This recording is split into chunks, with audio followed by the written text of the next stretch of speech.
we did have an emailer, Tom from Australia, who expressed some concerns about the state of the Magic. He is a Magic fan. He said, I'm not sure if you've noticed Paolo Banchero's sleeve tattoo on his right arm before, but it's dedicated to his hometown of Seattle. He literally has the Space Needle tattooed on his arm. On a scale of 1 to 10, once Adam Silver announces expansion teams, assuming Las Vegas and Seattle, how nervous should Tom from Australia be as a Magic fan that Paolo could someday leave Orlando for Seattle? I would not be nervous about that. I mean, once you become an all-NBA performer, which I do believe he will, his next contract's going to be absolutely absurd. Oh, it's going to be nuts. $60 million annually, whatever it is at that time. and people like playing in Orlando. And as long as you could put state taxes in Florida. And as long as you could put a competitive team around him, just because a guy has you need to worry about him like trying to go swan song at the end of his career, or maybe after you've had him for 8 years. But I mean, like with all these guys, you're seeing it now. How many guys are leaving where they are? How many? I'm talking about the guys that are making crazy money. Not many. Hell, all we talked about last year was how the scuttlebutt was. Yeah, everybody knows Donovan Mitchell's not going to be there. Even Donovan Mitchell re-signed in Cleveland. You know? And he probably would have re-signed in Utah if he were never traded. So, and he has no connection to Cleveland. And is a huge Mets fan, as we know. Right? And everybody always said, oh, he's going to go to Brooklyn. Oh, he's going to go to the Knicks. Oh, that's where he's going to maybe go out to L.A. or he's going to go where he re-signed in Cleveland, bro. As soon as that as soon as that contract comes and it's time to put your name on the dotted line, really, I just think don't worry. Don't worry. You're not even to year 3 of this guy. He was drafted in 2022. It wasn't that long ago. He's still on his rookie scale deal. Like, it's not something to worry about until, like you said, after 7 or 8 years, towards the end of his second contract with the Magic. Then maybe you start to worry a little bit. But even at that point, the Sonics might suck at that time. And it might not even be a place that he would want to go yet, because just because it's home doesn't mean that you necessarily want to go back there necessarily. You can have fond feelings for where you're from and love where you're from and appreciate where you're from, but not want to go there. And like, that's what the sleeve tattoo might just be, is a remembrance of what shaped him into the person that he's become. We're doing this off the top of, I'm doing this off the top of my head. And so, at the risk of everybody screaming at their iPhone or their Bluetooth or whatever they may speaker, whatever they may be listening to, just off the top of my head, the great player, not like a traded guy, right? But the great player that wasn't with his first team at least 8 years.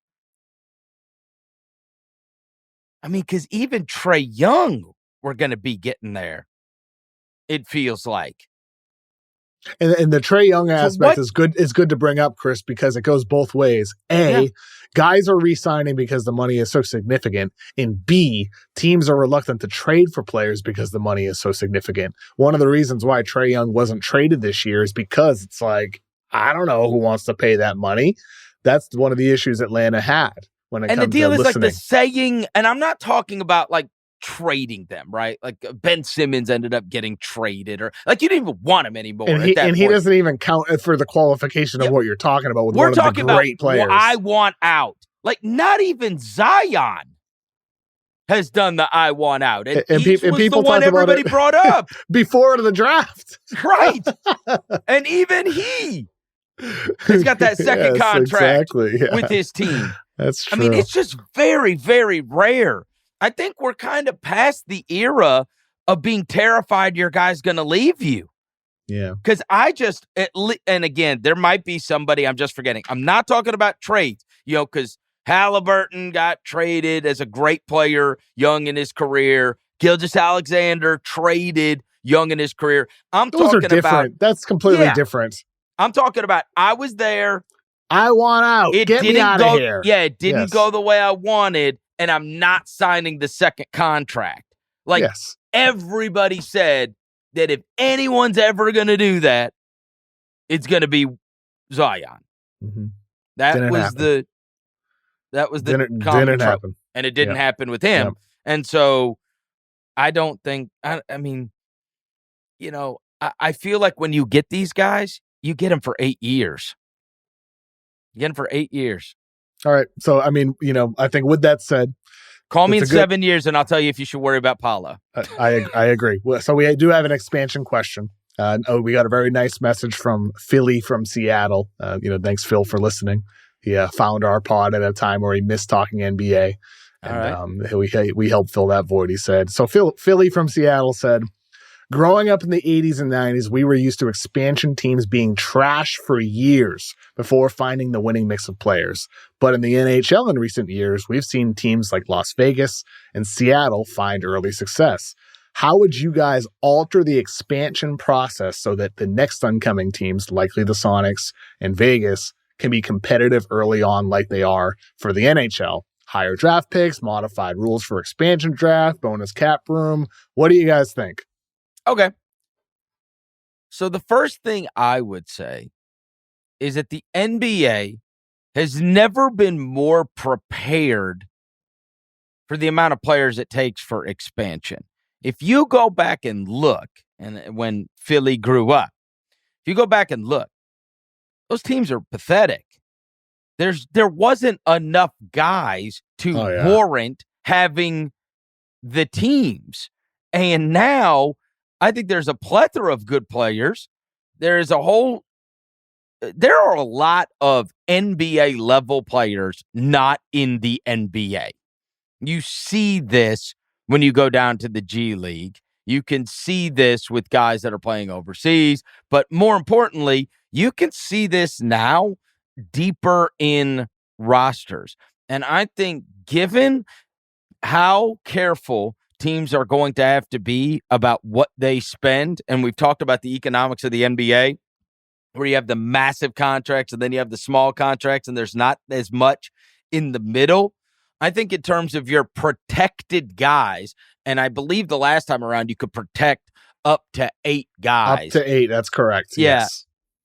Way deeper than it was in 2004 when the you are going to be able to put together 2 good rosters out of unprotected guys in the NBA in a way where you could not put together good rosters with unprotected guys and unrestricted free agents years ago. So you give them some high draft picks, you give them the same parameters, and in the end, I think they will be able to be competitive or field teams immediately. But I also don't think that they should be given such advantages that they should be able to field better teams than the ones that are already there. There should be some growing pains with an expansion franchise. You're getting a team. You don't get to just be good immediately. Like, that's not the way it works. But I also don't think there's an in-between here, right? You don't get to be really good immediately. And I don't think you can do it like hockey, like they did with Vegas or whatever. So I don't think you're going to be like really good immediately, but I also don't think you're going to be destructively terrible. Is it possible though? I mean, like I don't know a lot about hockey, but from what I understand, like the NHL has similar depth right now that NBA has, right? So the Kraken and the Knights were allowed to get like better quality players because some teams were letting go of salaries. Some guys had to let go of some younger guys. You could see a similar thing happen with the NBA. You're more of a hockey guy than me. Is there anything else? Like, why were those teams able to get good so fast? Oh, I don't know enough about the details of how they were able to get so good so fast, except for, look, there very well may be an unrestricted or unprotected star level player that could come along when it comes to it, that might be available to one of these teams. Like with the salary cap, like a team could sign a free agent, of course. It is possible. That being said, we know, I think this is one of those deals where you could have a expansion draft and get yourself 8 to 10 good players on your team. But in terms of the highest level players, which is what name any really good team. and they've got at least one, most of the time two, all-star caliber players. If they're not all-stars, all-star caliber. Like, you look up and down the Western Conference, and you're going to find that virtually everybody has that. And so that's going to be the trick in the NBA. We know that one player has such a profound effect in a way that one player can't even have that level of effect in hockey. One player cannot have the same effect in hockey that they have in basketball. Yeah. And so and like the night in, night out performer in basketball, like the high level player, that's what's hard to attain in the expansion draft. Totally. Whereas in the NBA, like, let's just say the NBA expands for the 27-28 season. Let's just say that's when it happens. So that would mean the 2027 NBA draft and free agent class has these players, these two teams signing players, upcoming free agents and all that. Like, Giannis can be a free agent that year. AD can be a free agent. Embiid, Mitchell will only be 30 at that time. Trae Young, 29 years old. Luka, 28 years old. Just some names off of, that I'm seeing off of a 2027 list. To the point, like, that we're getting at, maybe one of those guys would want to go to an expansion team. I don't think so. I think those guys would want to go to a championship team, but who knows? That's the argument for those teams getting good really fast. Any other thoughts on that, Chris? Or whoever LeBron recruits to come to Vegas to play for his team. Of course. Yeah, maybe more Luka. than likely his son. Yeah. For a max. Yes.